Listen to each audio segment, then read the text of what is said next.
Good evening, everyone, and welcome to the 18th Annual Community of Hope Dinner. I'm Chris Gray. I'm thrilled to be with you this evening after 2 long years. I'm honored to serve on the East County Regional Board and the Housing Hope Board of Directors. And I'm especially honored to be a resident of our wonderful Sky Valley for more than 30 years. I would like for you to take a moment with me and a moment of silence for the families and the children, the parents in Ukraine.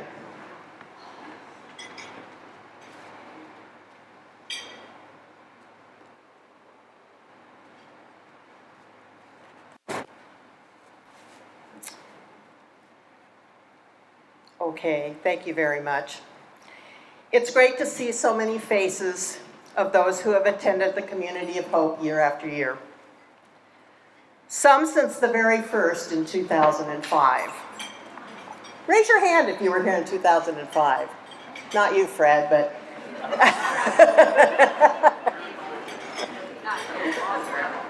For those of you who are new to the Community of Hope or to Housing Hope, we welcome you. Thank you, everyone, for being here this evening. Tonight is a special celebration as we finally are able to be together for the Community of Hope celebration. Isn't it exciting to be here in beautiful Lord Hill Farms?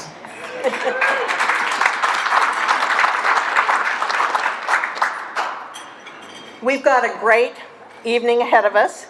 Tonight you'll hear from amazing partners about the mission of Housing Hope, especially as it relates to the East County. Housing Hope CEO Fred Sasco is going to share with us life-changing work that Housing Hope and HopeWorks are doing to break the cycles of homelessness and poverty here in Sky Valley and throughout Snohomish County. You'll hear an inspiring story of hope and resilience from a Housing Hope participant who has overcome many challenges and barriers and whose family is now thriving thanks to our community's support of Housing Hope. And tonight, you'll have an opportunity to partner with Housing Hope to further our community. Funds raised tonight will go directly toward serving Housing Hope residents here in East County,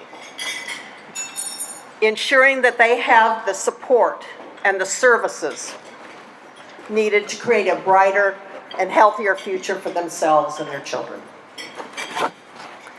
At the end of the evening, we'll be announcing the winner of our exciting prize drawing, donated by the Tulalip Resort. You must be present to win, so you gotta stick around. I wonder what it could be. But before we break for dinner, I'd like to give recognition to our incredible supporters and sponsors who partner with Housing Hope tonight and throughout the year and help make our work possible. Because of the generous support of Community of Hope sponsors, all the funds raised tonight go directly to empowering families that Housing Hope serves in East County. Important that it stays right here to support our community members. As we acknowledge each other, as we acknowledge each sponsor, I'd like for you to hold your applause until the end. Champion of Hope, $5,000. Evergreen Health Monroe medical staff. Circle of Hope, $1,000. Lakeside Industries and Shepherd of the Hills Church. Hope Builders, $500. Andy's Fish House. If you're looking for a great meal in Snohomish, Andy's is the go-to place. Chain Lake Self-Storage. We're pleased to welcome them as new sponsors. Columbia Bank, who we have with us this evening. I'm not sure where they are. There they are, back there. Thank you. Puget Sound Kidney Centers. Rotary Club of Monroe, also with us this evening. Oh, they're back there too. Same people. Our Supporters of Hope, $250. C-Don Filer Agency Incorporated. Grace Fellowship Church. Terry Lippincott and Bob Taylor, new sponsor this year.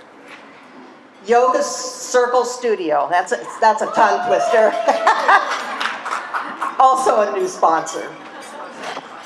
Please help me thank these great sponsors.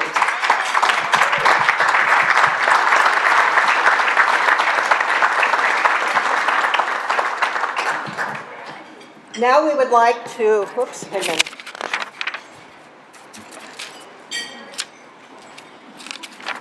Now I would like to recognize and thank the many community leaders who volunteer for Housing Hope and are strong supporters of Community of Hope. Starting with the East County Regional Board. Some board members could not be with us this evening. If those serving on the East County Regional Board would please stand. And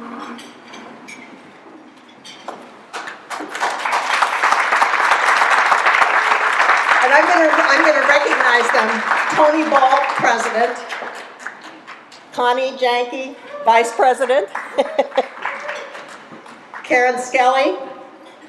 Tom McIntyre. Doug Slager, back there. And me, and I've already introduced myself.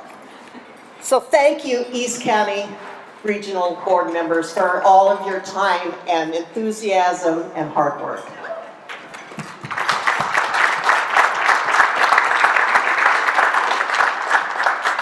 We're also very, very grateful for our table captains. They have brought their friends together to share this evening. Table captains, please stand up. You're very important to this evening.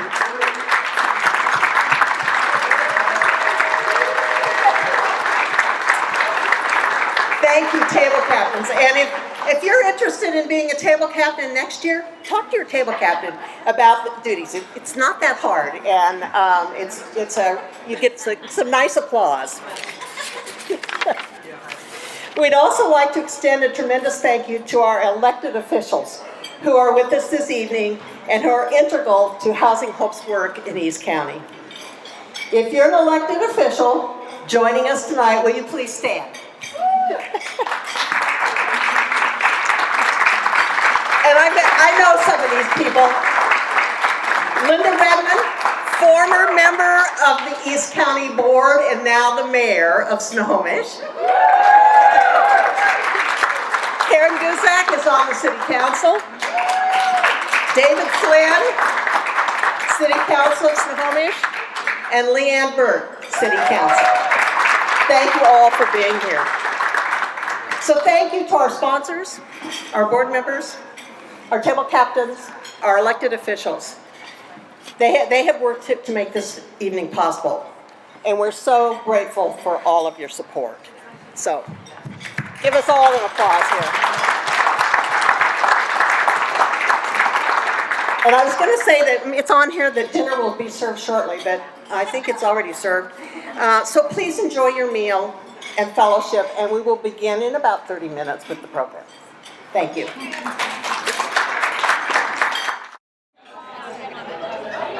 Okay. You're going to continue with your meals, and I am going to try. I'm going to try, with a little bit of your cooperation, not to use the microphone. So can you hear me? Yes. Great. Because I hate carrying a microphone around. And I think my voice carries just fine. So before I begin, I want us all to thank the Lordville Farm staff and ownership for this wonderful meal, for this wonderful venue. delicious. And this meal was actually a credit that was earned when the pandemic first started 2 years ago. And they held true to this. And they stayed with us all the way to today. So a special thanks to Lord Hillball for staying with us all that time. So here are my notes for this speech. And for those of you that know me, I generally read my comments, and I'm not going to do it. So I'm going to try to get a little bit more personal here tonight. This is my 9th time speaking to you at this event. And I have a little bit of emotion about this because this is my last time speaking to you at this event. Fred, no! Stay down. I know. So I have announced to our board and our staff that this year I will be retiring. No, Fred, no! And I know it is a difficult decision for me to make because I love this agency, I love this work, but I love my family more. And my family, this is the time for my family. And so I am very pleased that by the end of this calendar year, I'm sure that there will be my successor in place here. And I have absolute confidence that my successor will take this agency beyond what I ever could have done. So we've laid an amazing foundation here. We've done amazing work over 34 years of this agency's founding.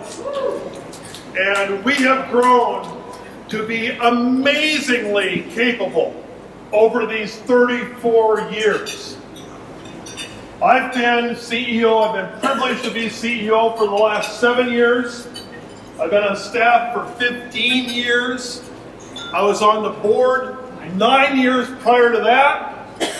And I was a volunteer for 4 or 5 years prior to that.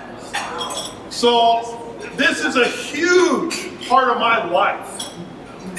And I will be with this agency after my retirement in one way or another. Perhaps instead of on this side of the podium, I'll be sitting with you on that side of the podium. I look forward to it.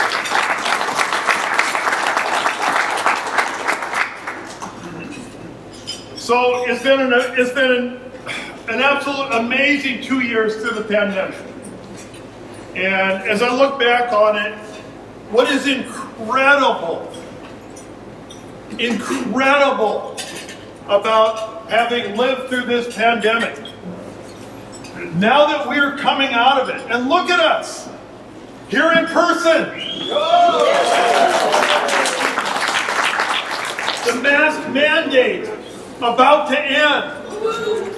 The infection rates at the lowest level of the pandemic. The death rates at the lowest level since the pandemic began. We are at a new beginning. And we have great, wonderful things ahead of us. The posters here talk about our main emphases. We had a strategic retreat on the 26th of February where we brought together our Housing Hope Board and our HopeWorks board together for a full day Saturday. And what was amazing about it is that unlike every other retreat we've had in the past, we did not focus on problems. We didn't struggle with, we're struggling with this issue, what do we do about it? Because we came out of this pandemic stronger than we were going into it. Incredible, amazing. And so, at the retreat, we were able to focus not on how do we solve problems, but thinking about where do we want to be in 2030. We call it Vision 2030. Thinking longer term, thinking ahead. Where do we see ourselves being? It's a little awkward because I knew I was leaving, they didn't. But this isn't my vision. This is a 34-year-old agency vision. This is our donors. This is our employees. This is our board members. Their vision of where they see us being in 2030. So I'm going to tell you a little bit about where they all think we will be in 2030. Just 8 years away. Beginning with homes. We presently have 541 rental units. We have created 310 homeownership units over 34 years. We think that we can add to that number in the next 8 years 1,000 new units.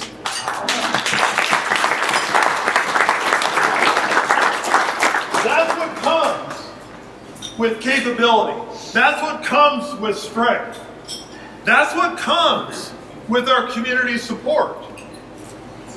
I think most of you are aware that the Snohomish County Council and the City of Snohomish has adopted what's called House Bill 1590, which is a 0.1% sales tax increase to support the addition of affordable housing.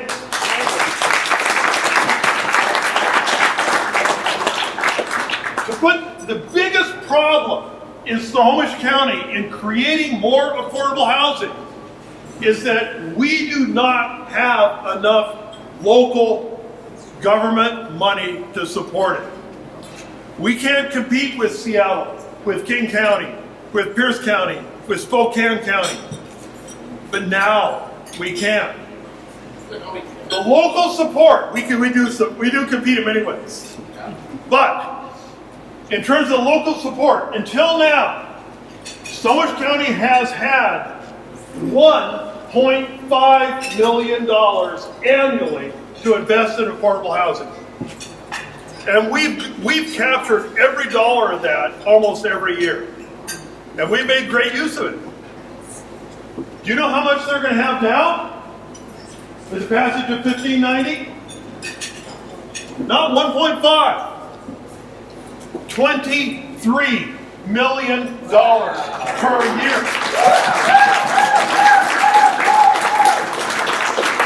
There is nothing in my career that is bigger than that.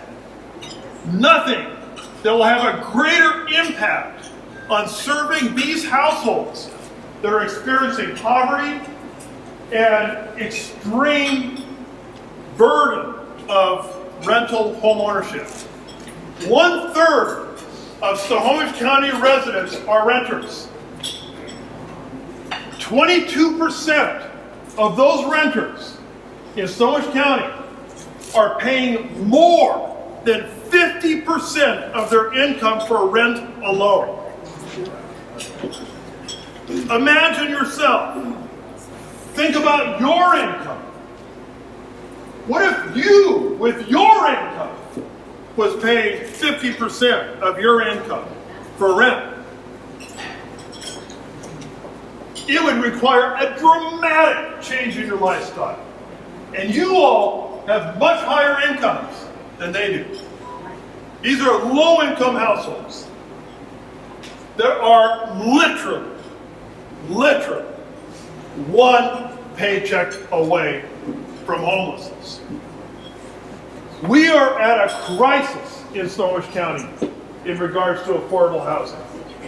We see what our houses, they're exploding in value, rents exploding, and this measure could not have come at a better time. It is transformational, and it is because of this that we will be able to do those 1,000 new units over these next 8 years.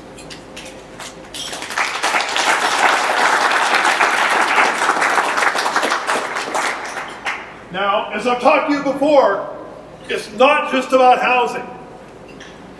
It's about helping the households that we serve to escape the effects of poverty. Poverty is absolutely insidious. It destroys families. It destroys lives. It is not something to be tolerated and lived with. It has to be solved. And we are doing that through our social services program that is unlike any agency that I know. In some ways, it's sort of easy to build housing because, you know what? We get paid to do it. And there's a lot of housing developers that just find areas like Seattle where they can develop affordable housing and get paid big bucks to create it and go on their way. That's what they do. That's not what we do. We create housing and then we stay with these families. We provide them services, rich services, to help them to remove the barriers that stand in the way of their earning additional income so that they can escape poverty. All sorts of barriers. Could be mental illness, could be a physical disability, it could be substance addictions, it could be domestic violence. As many as reasons as you can think of, they're all different. But they're all barriers that are standing in the way. And we are helping them to identify what those barriers are and how do they solve them. And we are having tremendous success. And you're going to hear about one tonight, just one. But there are scores of them, of families that we have helped to escape poverty and are living lives much like you and I are today. It is so gratifying. We've been around 34 years, right?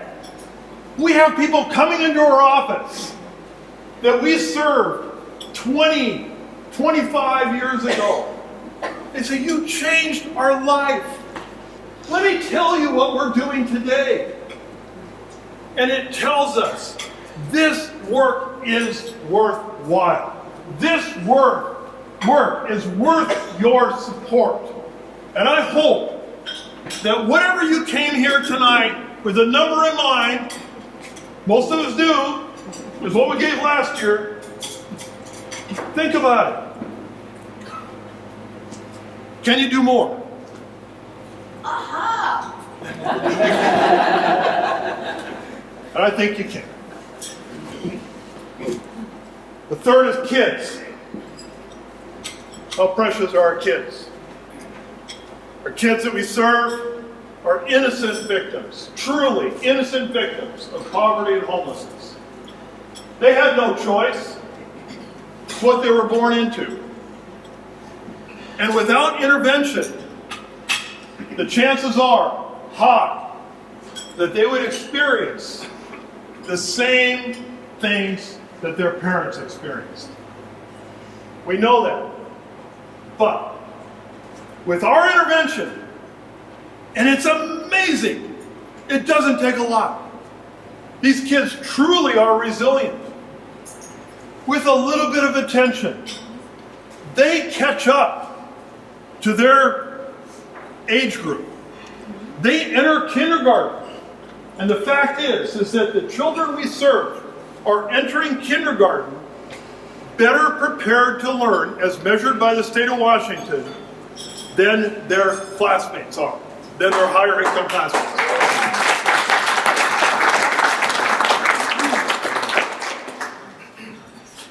Kids area is so exciting.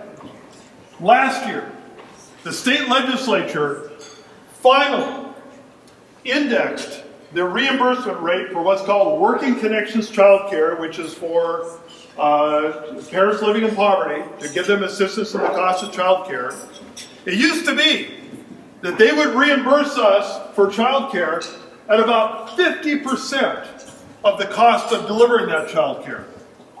Well, we had to do a lot of fundraising, about $1 million a year, to make up for that other 50%.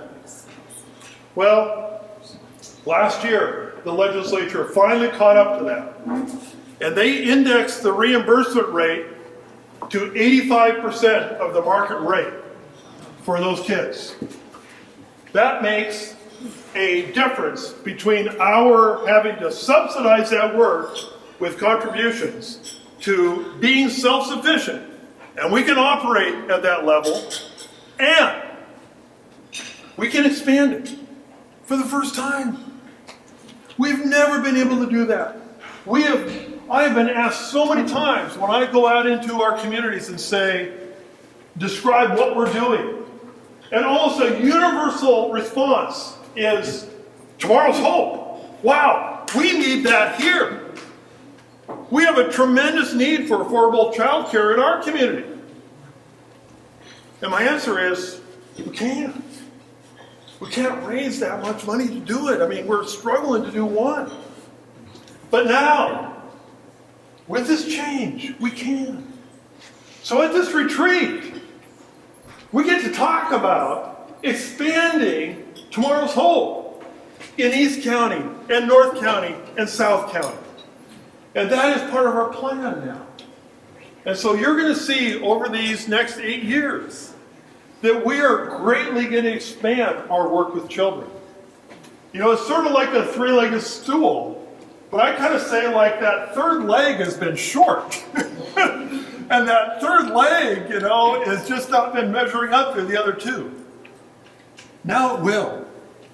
And these kids are going to have every bit of a chance as their classmates to succeed in school and to avoid the poverty and the homelessness that their parents have faced. And this is our prevention program for avoiding homelessness in the future.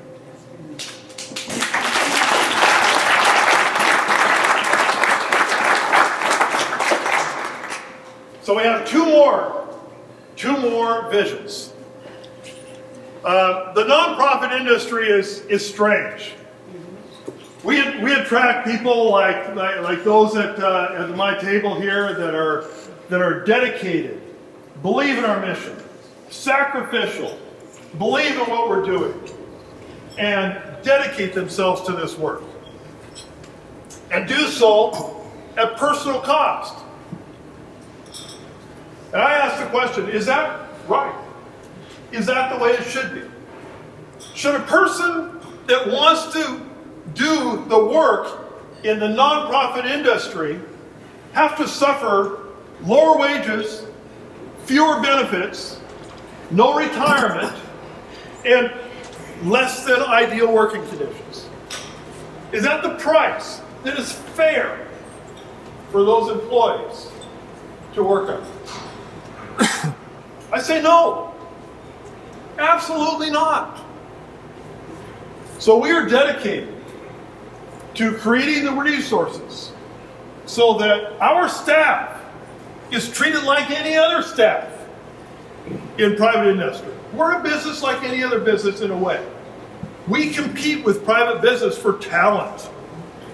And we want to attract and retain the very best talent to Housing Hope as we possibly can, because it is our staff that's going to do this work.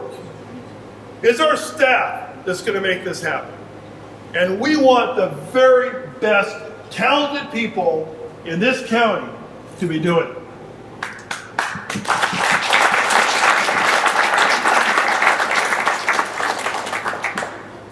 And finally, you know, if anything has marked this current period of time we're in, it is I'll call it an awakening to equity issues. And we have become increasingly aware that we and our clients, our residents that we serve, have suffered from inequity that is part of our nation's history. We have 400 years of history here that cannot be denied, that cannot be washed away, and has had tremendous adverse effects on many of our residents, many of our citizens. It is shocking to review history, to see where our federal government, in the form of the FHA, has purposefully and deliberately segregated housing between black populations and white populations. They financed projects for black populations that was on the other side of the track, and projects for white populations on the good side of the track.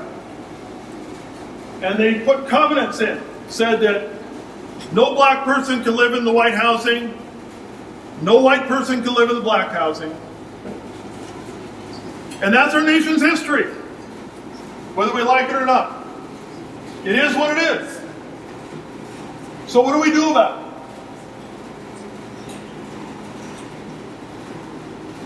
My answer is that we do all we can to help those that have been adversely affected by these policies in the past. And they are affected. Our wealth primarily is in our homes. Our BIPOC populations don't have anywhere near the home ownership rates that we all here enjoy and we benefit from. It's not fair. So we are dedicated to taking on advocacy wherever we find it to help those that have suffered from these consequences. I'm not here to blame anyone. No one in this room is responsible for anything here. It's just a reality we deal with. It's a reality we live with. And it's a reality that we now have the responsibility to do something about. So, those are my comments. Being in this role as CEO of Housing Hope truly has been the honor and privilege of my life. I can't express what this has meant to me personally. I can't express how grateful I am to you all who have stood behind us and supported us every step of the way in this work. I'll tell you that Housing Hope is the envy of our community, is the envy of our nonprofit community because of you, because of how you support our work. And without you, it simply could not be done. So I end with thank you, thank you, thank you for all you have done, for all you're going to do in these years ahead. I wish you all the best. God bless you all.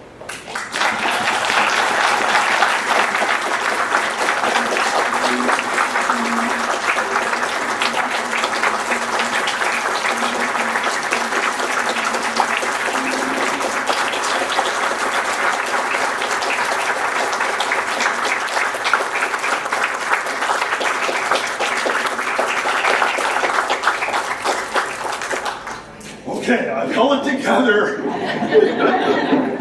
You're going to cause me a little bit. My emotions are very close to my heart. Now, David Richards. Where are you, David? Come on up here, David. So, we are privileged to hear stories of David Richards. So, David, come on up. You are free to use the microphone. Okay, great. Thank you.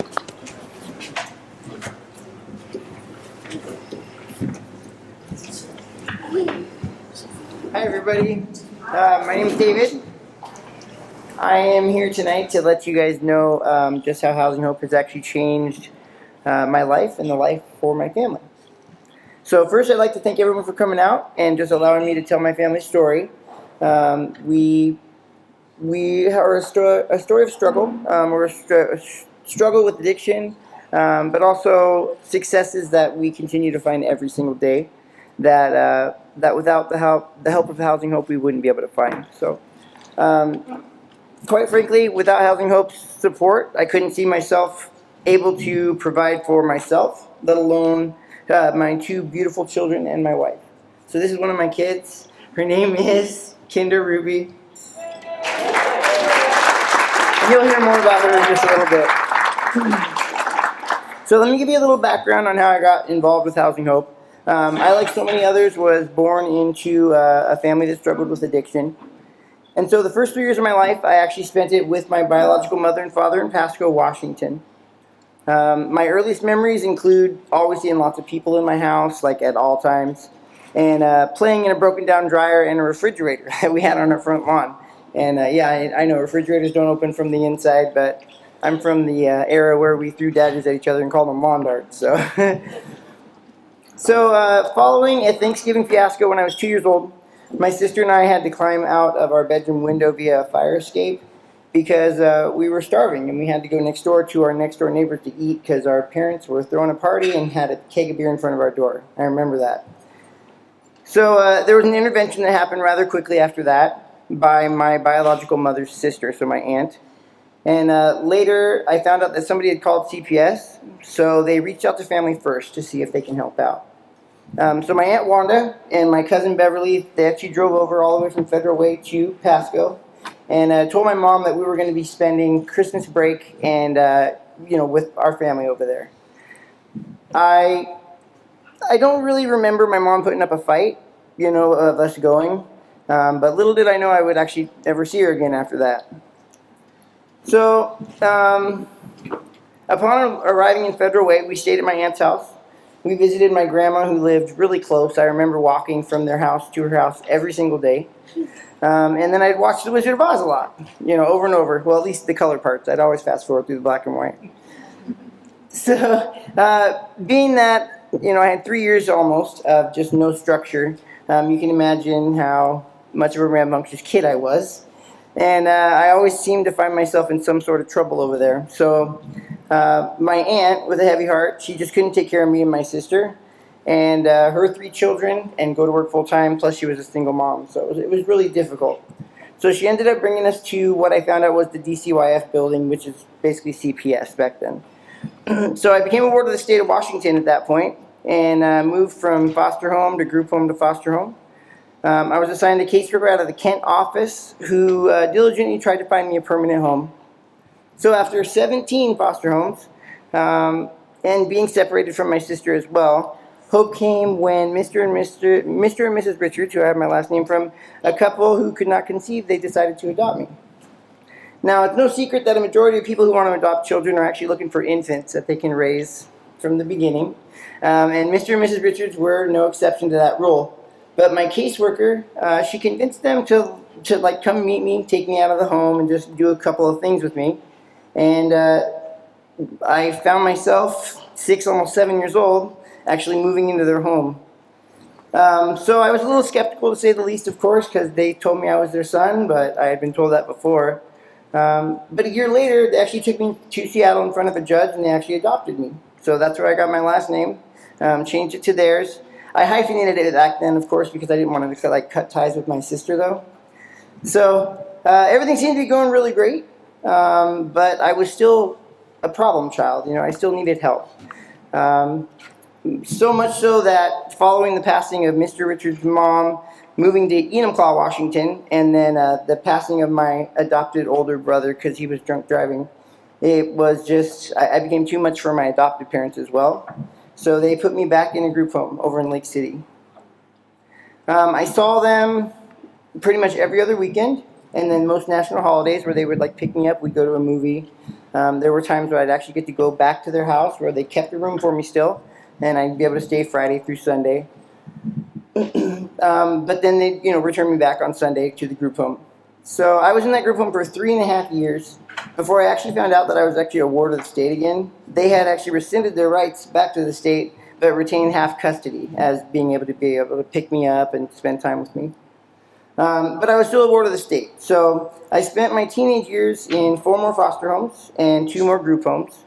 But I applied myself at school. I found school fun, and it was away from the group home. So I graduated high school when I was 17.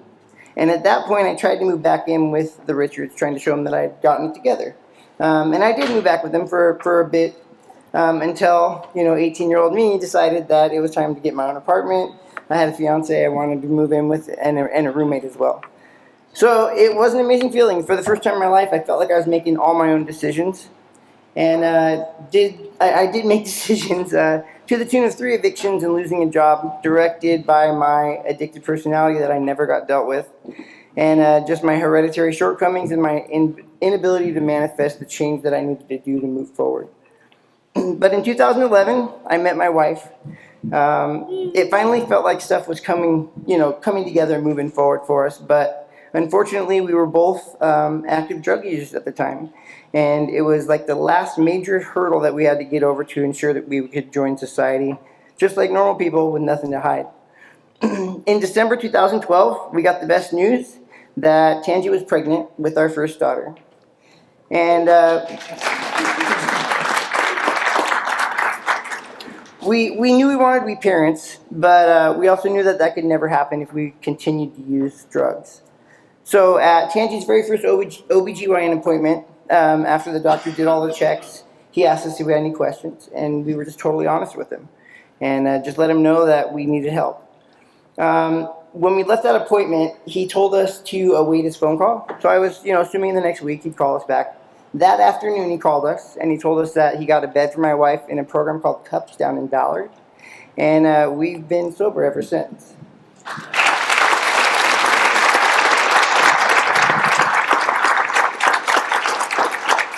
So then, on July 13th, 2013, our baby was born happy and healthy. We were scared because we had used, about 2 or 3 months of the pregnancy before we found out that she was pregnant. But she came out great.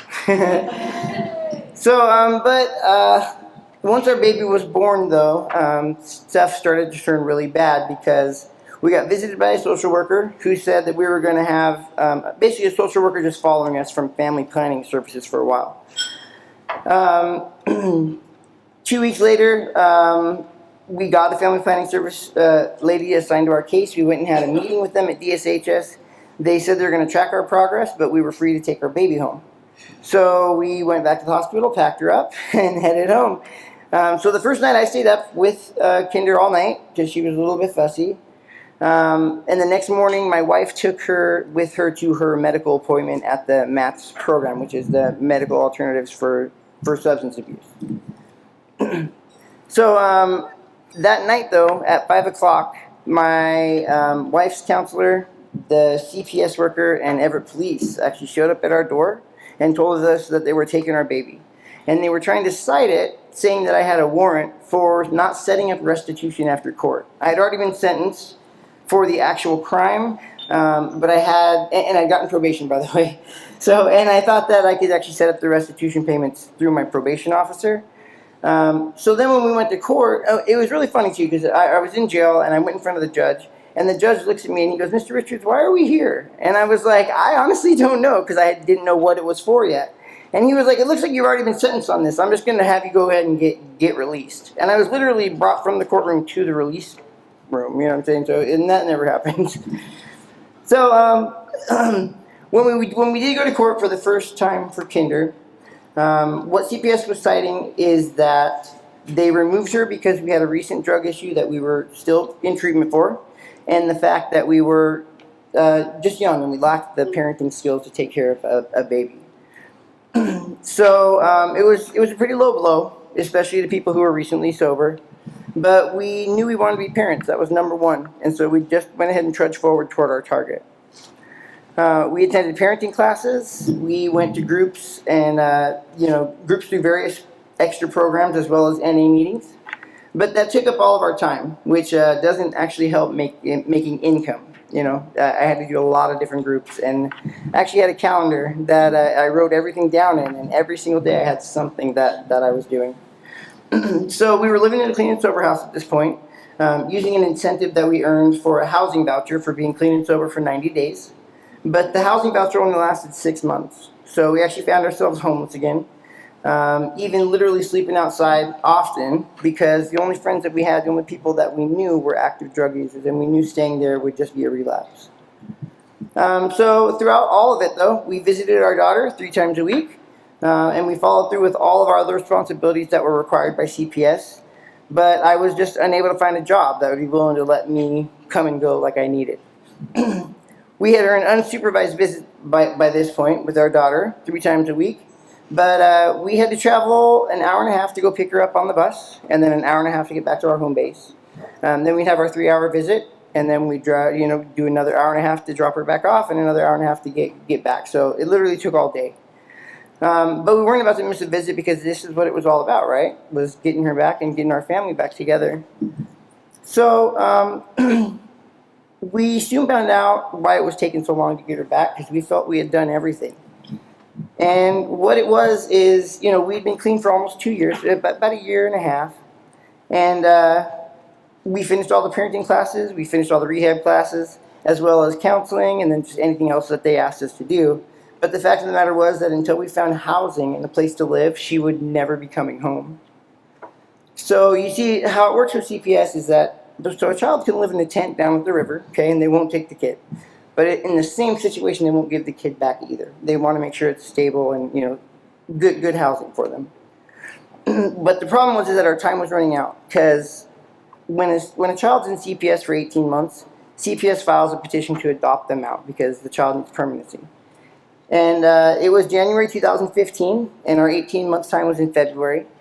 And so we got a trickle of hope, though, when we went in front of the court for our termination meeting, termination of rights.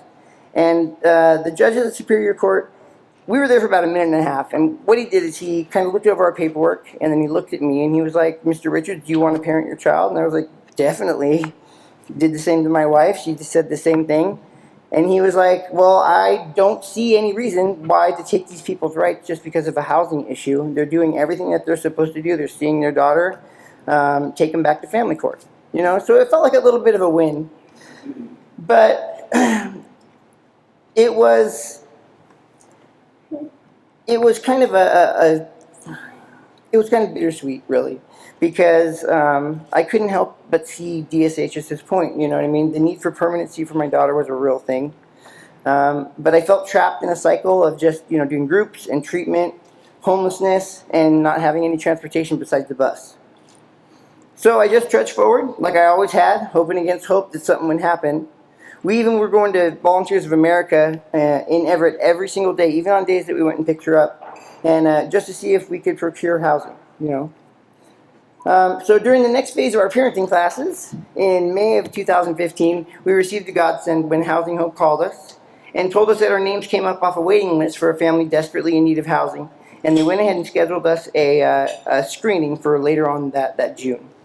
That's when I met one of my most favorite people within Housing Hope community, Miss Lee Tam. So you see, she didn't just make us feel like we were real people and that we were just like some dirty drug addicts, but she had just gone through a major tragedy in her life at the time, and yet she was there helping us.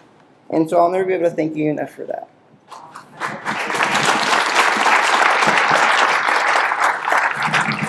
Now, not only was she able to get us accepted onto the housing list for a brand new property that was just being built and it was going to open in November, but she also got us a room at a shelter in Everett where we could wait for this housing to come up.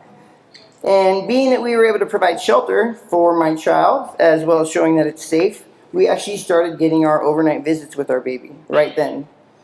So we were on cloud 9. In November, we moved into our brand new apartment at Monroe Family Village.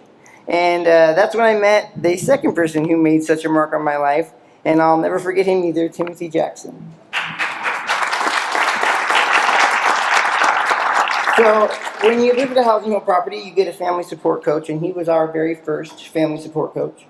And he's amazing. So what family support coaches do is they help coordinate classes through College of Hope, which is a Housing Hope collection of classes ranging from like parenting classes to cooking classes to learning how to balance your budget to which I'm proud to say I actually earned 17 certificates from different classes there. But Timothy also got us involved in the community. We participated in the Evergreen State Fair Parade. We would arrange Easter egg hunts and trick-or-treats for the residents on the property.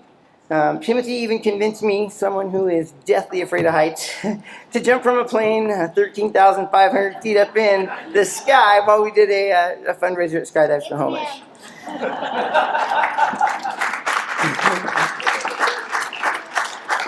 So Lee and Tim, they really had me feeling like I was kind of contributing back and kind of doing my part for everything that everybody was given to us.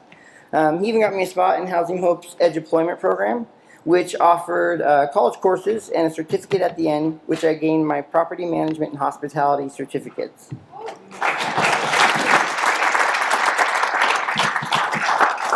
But the absolute best thing ever was, so we moved in November 2015. February 6, 2016, we were actually going to the Capitol that day to lobby to our congressman for the Housing Alliance. But that night, when we got back, was the night that our daughter actually came home for good.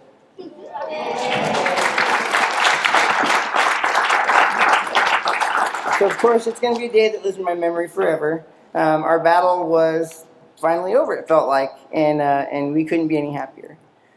So if you ask anybody who knows me, and you ask them to tell you one thing about me, I've always said I want to be remembered for one thing, and if I only get remembered for one thing, I wanted it to be that I was a great dad. I wanted my friends to know it. I want my extended family to know it. I want strangers to know it. But most of all, I want my kids to know it. And I already know that.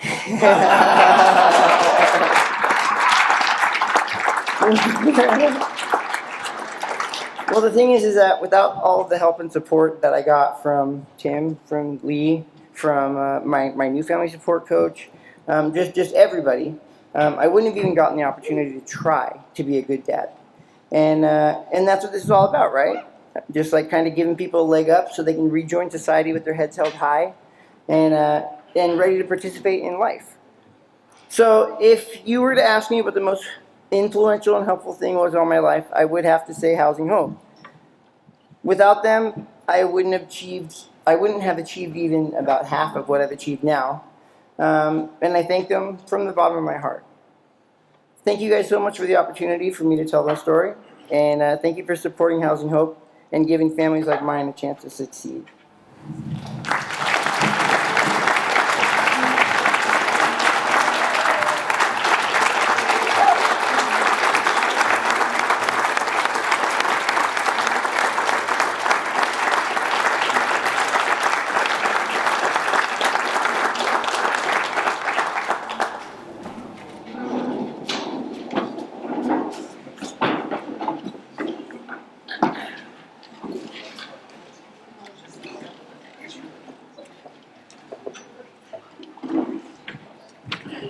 I didn't know if I was just supposed to come up here and start talking, so I guess I am. David, wow. Thank you so much for bringing into that sacred space of your story. It is amazing. And let me tell you, I raised 3 of my own. We raised 3 of our own, adopted a 16-year-old, and raised him too. And I can tell you right now, you are a great dad.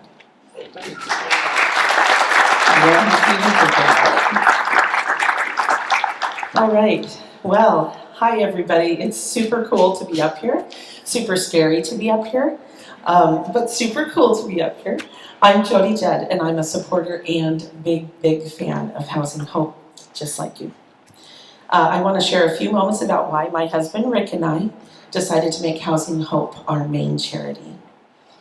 One of the quotes of our family that I have known pretty much ever since I met the man 30-some years ago is, if you're not part of the solution, you're part of the problem. This has kind of been one of our family quotes throughout our life.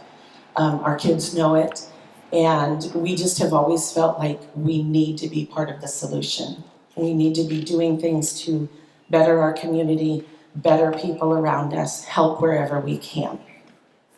So, over the years, we participated in many church events and all kinds of things, giving to the homeless, because it was also a major thing on our hearts was that people lived without a home.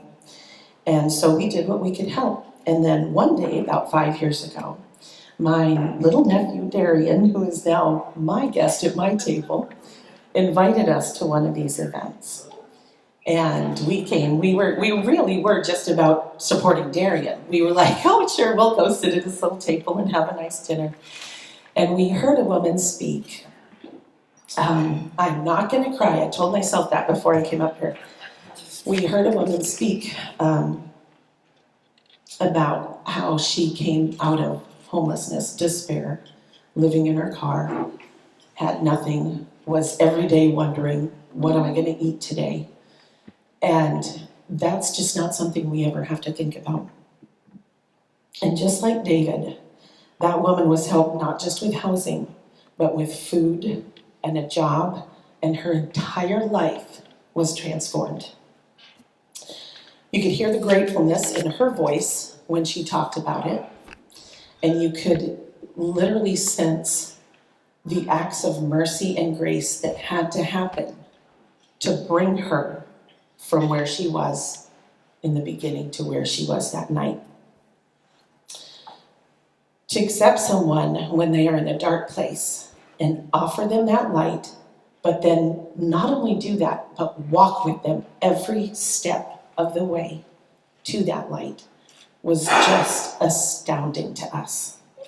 And we wanted to be a part of it. So I want to invite you to be a part of it too. I want to invite you to have a hand in totally transforming a family's life. The work that Housing Hope is doing is unique, special, and life-changing. I invite you to join us in changing lives. There's no better purpose in this life than lifting others up. So tonight, right now, through your selfless generosity, you have the opportunity to empower other families just like David's to achieve stability and grow in self-sufficiency, which is what we want for everybody. We have a goal of raising at least $50,000 this year. Thanks to our generous sponsors and gifts from those who could not even attend, we're already at $17,000. So I think that's awesome. I always like to get out of the gate with some money in my pocket. That means we only have $33,000 left to raise tonight. And let me tell you, I know we can get there if we all dig deep into our hearts.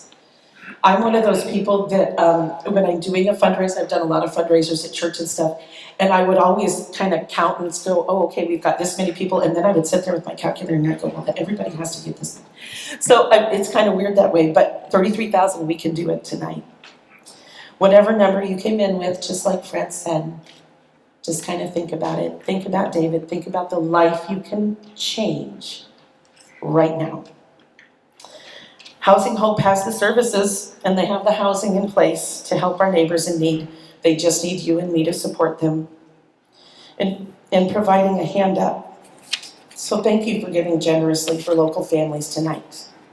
Table captains, it's your time to shine. Please hand out the envelopes at your table. And everyone take the next couple of minutes to make your gifts and pledges and enjoy your dessert. All right, thank you.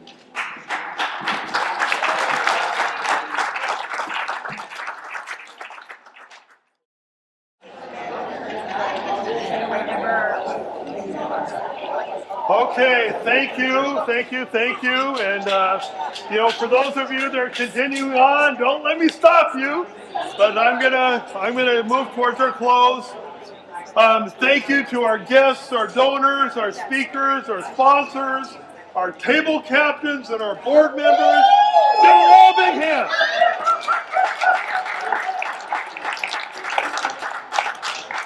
And somewhere here, we have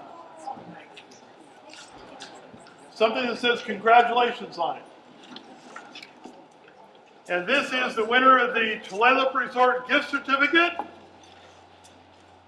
Joyce Yates. Joyce, come on up. Where are you, Joyce? Where's Joyce? She's there. Is she gonna get it? Okay. Congratulations. Yes, congratulations. Okay, table captains. Leave your envelopes on the table. A Housing Hope staff member will come around and pick up the envelopes at the end of the evening. Table captains, we have some beautiful centerpieces. Looks like tulips there.